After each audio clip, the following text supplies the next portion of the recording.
I had this idea in my mind of doing a series where I just talk very loosely and very casually about certain topics, both as a way to kind of just get some stuff off my chest and also to kind of find a point of relation with people who are listening. So, truth be told, I kind of had this idea in mind a couple months ago when I cut someone out of my life who I thought would be around for the long term, and being confronted with the end situation of realizing that you really didn't connect as much as you thought you did. It can be very distressing to go through that. So let me set the tone and say that heartbreak is one of the worst feelings you could ever go through.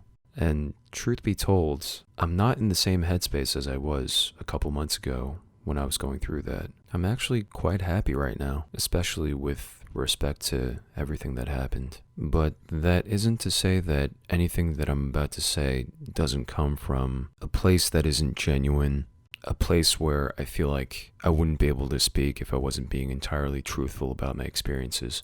Because as cheesy and corny as it sounds, I really needed to go through everything that I went through to be where I am now. I know it's very sterile and cold to think about certain life experiences this way. And anytime someone said this to me, it didn't really register with me in the moment because I was too in my feelings. But it really was all a learning experience. And if I didn't have that kind of frame of reference now, then I probably would appreciate the things in my life now a little bit less. Because it really takes going through something like that to not take other things in your life for granted. So basically, I'm sure a lot of you have been in a position where you let someone into your life and they make you feel seen for the first time. And there's all this attention both ways, and it's so new and exciting to you. You feel for the first time in a very long while that you could be genuine around somebody, and you really get to know them. Things develop, and on it goes. You're just sharing in all these good memories together. And then towards the end, as you see it now, things just kind of happen to make you realize that it's not going to work out in the long term. Now, in this instance, I could be talking about a breakup. I could be talking about a friendship in general. If you're anything like me, then when you're meeting somebody for the first time, you have kind of a tendency to project onto the other person. You kind of see what you want to see in that other person, which you might attribute to something about me, and you would be totally fair to do so, in that you could say that it's me being slightly codependent, it's me being perhaps like a little bit needy. But sometimes it's just really hard to tell, because in my defense, I'm always wanting to find connection with somebody. I'm always wanting to find something about another person to make me really realize that this person understands me and I understand them.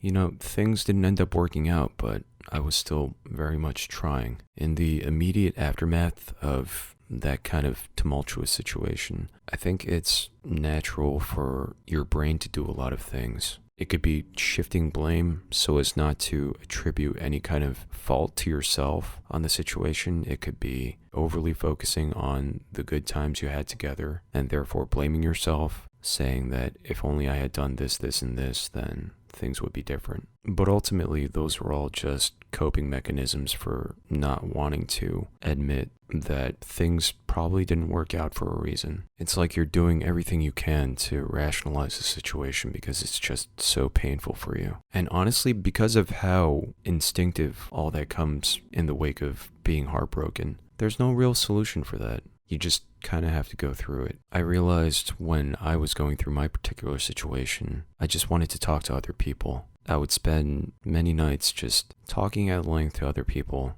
about how I was feeling about everything. It wasn't even so much that I kind of wanted to vent my feelings. It was more just about wanting to feel less lonely in that moment.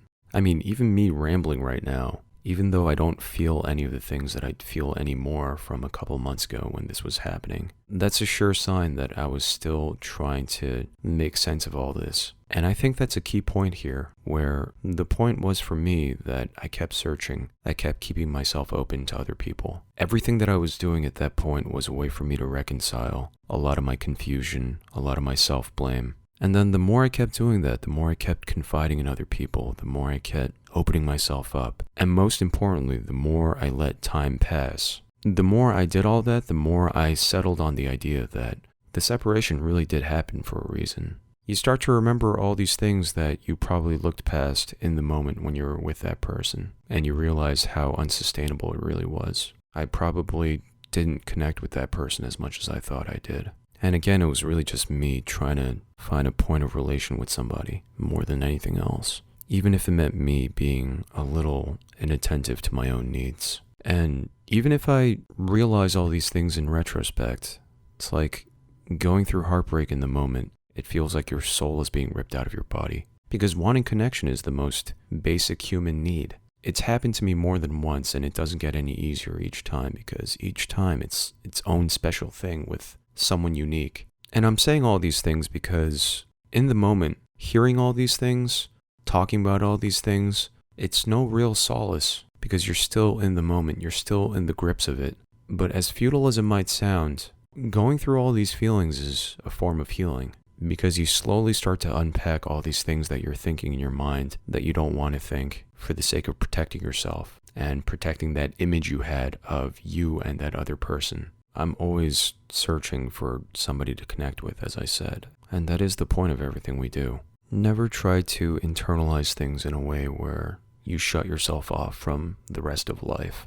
Don't think that just because this instance didn't work out that there isn't somebody out there for you. And again, I'm not just talking about in a romantic context here. I'm talking about human connection on any level. Try not to focus so much on assigning blame in that situation if it doesn't call for it, because it's not going to get you anywhere. I hope nothing I say sounds like I'm being very flippant or I'm speaking in these very generic platitudes, because I really need to emphasize that, like, if you were to tell me I would have the mindset I do now a couple months ago when I was still going through everything, I wouldn't believe you. I just would not believe you. It just took a lot of time and introspection on my part to make me realize that I have a lot of blessings in my life, and especially with regard to people who really want to reach out to me and get to know me. And if you keep yourself open, you will have that too. Just always give yourself room to heal. I'm in a very good place right now. I'm actually glad I'm rambling about this now than in the immediate aftermath of the situation, because I feel like if I did that, everything I say would be tinged with a kind of uncaring attitude, when really what I'm trying to get at is the opposite, actually. As in, like, me putting in an active effort to take stock of the people in my life. I really want this for everybody else who's searching for it. Please take it from me, okay? And know that you are deserving of love. So I actually do not know how to structure this video, if it was just going to be a one-off or if it truly was going to be a series, because I will say I kind of do want to make this a series, just something a little more informal on the channel, you know? With that said, I should very much thank the extremely generous people on my Patreon. I don't know what is wrong with you people. Especially my overlords, Piku and Jan, and my supremes, Baby Bear, Benji, Eli, Fox's Bark, Caleb, Levanta Ware, Lovely Tears, Luna Love, Momo, Engineer Josh, Poofy, Vade, Ming, and Purplish Blue. I just really want to thank you all, especially every chance I get, because I want to do more for you guys. And hopefully someday I'll be able to put more energy into this as my content grows. Until then, just know that I love you guys. Have a good one, folks. Take care.